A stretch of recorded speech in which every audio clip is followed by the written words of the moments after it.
Welcome to the lecture series on deep learning in artificial neural networks. In this video, we look at the statistical interpretation of artificial neural networks and focus in particular on the cross-entropy loss function. The overall aim for the statistical interpretation is to ask what is the likelihood that this set of p data points, pairs of inputs and targets, could have been generated by my model.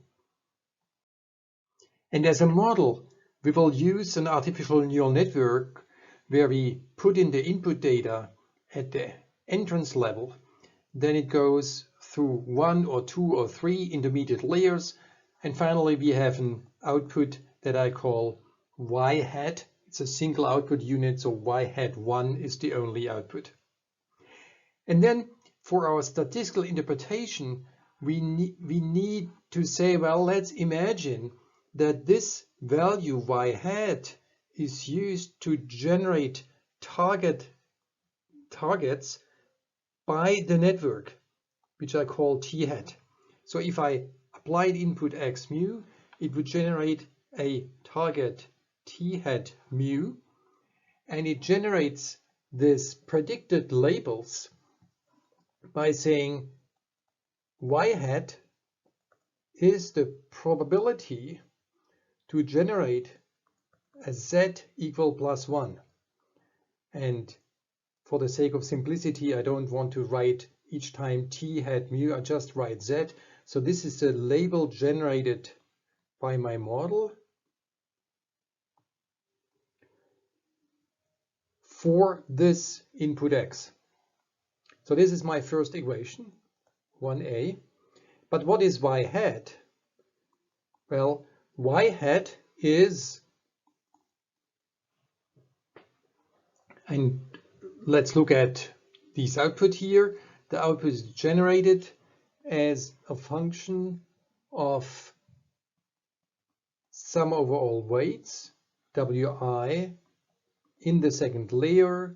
I don't use the output index 1, so it's just a sum over I, and this would be the nonlinear transform in the second layer, and then I have the nonlinear transform in the first layer at this level, and this is sum over k wik in the first layer, and then the actual inputs. And the actual inputs I call xk. This is index k of this, one of these units. So this would be xk, and this is level 0. I just don't write it. I just write x without an upper index. Okay. Now in my database, I have many points, x mu, t mu, and I now take one of the points that have a target of plus 1. So I now ask, what is the probability that this point, x mu, with its value plus 1, could have been generated by my equations 1a and 1b. So the probability that this pair could have been generated, well, that means my model is a model of x mu and output z, a specific z mu or t hat mu equal plus 1, the predicted output. Well, I can write this as p of z mu equal plus 1 given the input times p of x mu. But according to my equation 1a, this is just y hat, and then p of x mu. Now this is the y hat for this input x mu. And to specify this, I should also add this in the top row here. This is y of x for an arbitrary input x. Then this gives the y hat of x. So now let's continue and look at the same thing, but now for a point x mu with t mu equals 0. Well, the probability that this could have been generated by my equations 1a plus 1b is what? Is p of x mu z mu equals 0. Well, I only have two choices up here. Either it comes out with a 1 or it comes out with a 0. So this p of x given p of output 0 is 1 minus p plus, which is 1 minus y hat of x. So let's use this down here. So p of z mu equals 0, given x mu, p of x mu, and this is now 1 minus y hat of x mu times p of x mu. Now, my network has parameters. It has parameters in the second layer, it has parameters in the first layer. Here are my parameters. So y hat is a function of the parameters. And I just write w here, but I really mean the set of all parameters. So let me write this as a vector. And then here it's also, it depends on this. And this means here it depends on the choice of parameters. Here it depends on the choice of parameters.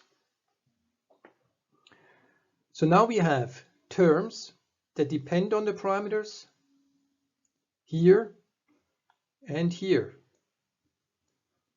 And then we have terms that do not depend on the parameter, and this is here and here.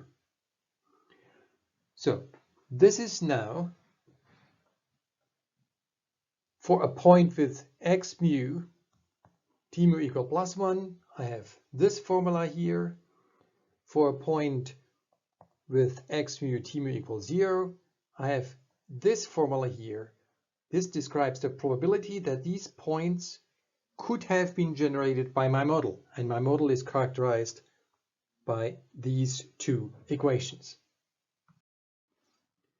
Let's now continue and consider all points at once. So likelihood of p data points, my p data points for my database, which has x mu, t mu, and the mu runs from 1 to p. What's the likelihood that this whole set of data points could have been generated by my model?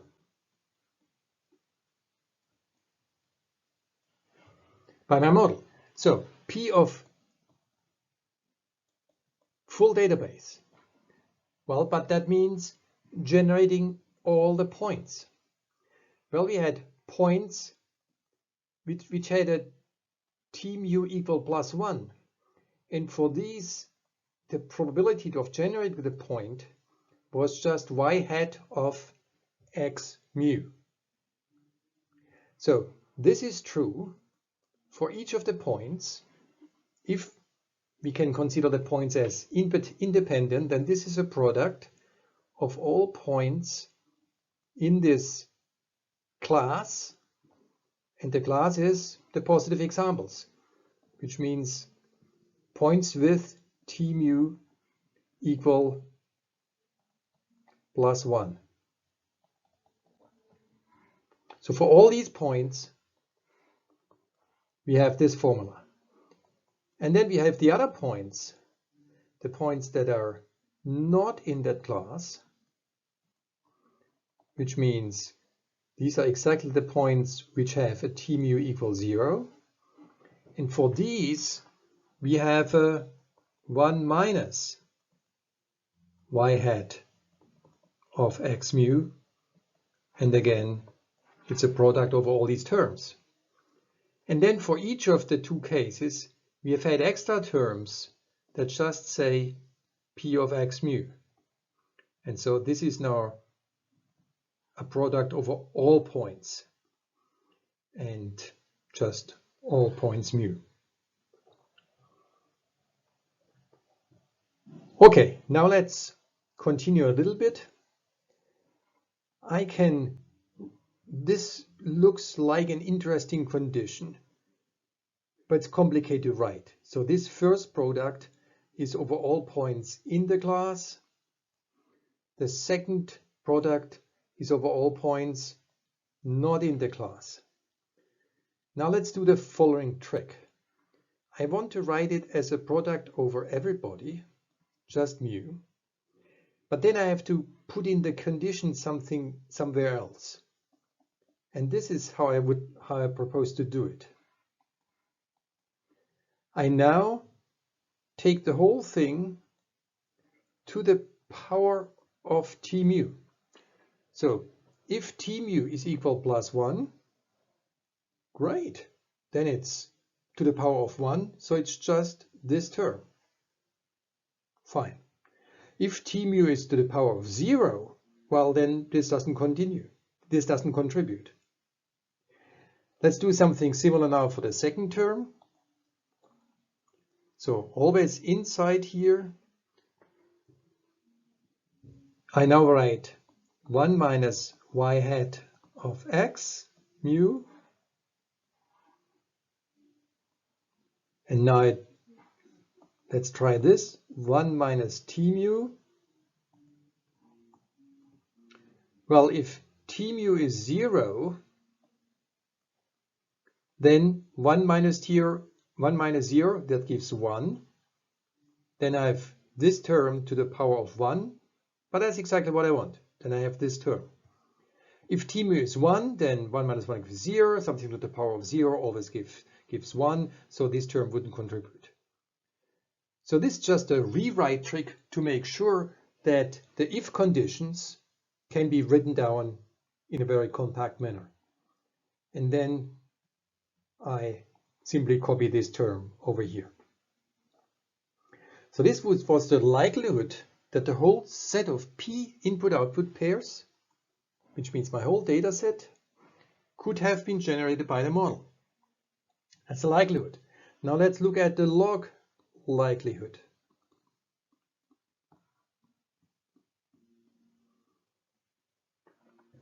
And so I will look at logarithm of p. I can also write it as log likelihood, but then I will actually take the negative log likelihood, and so this will be my error function. On what parameters does this error function depend? Well, we said earlier the y hat is the output. The output depends on my choice of parameters. The y hat appears here, and here, and here, which means this guy here is really a function of w, which means this here is a function of my set of weights w.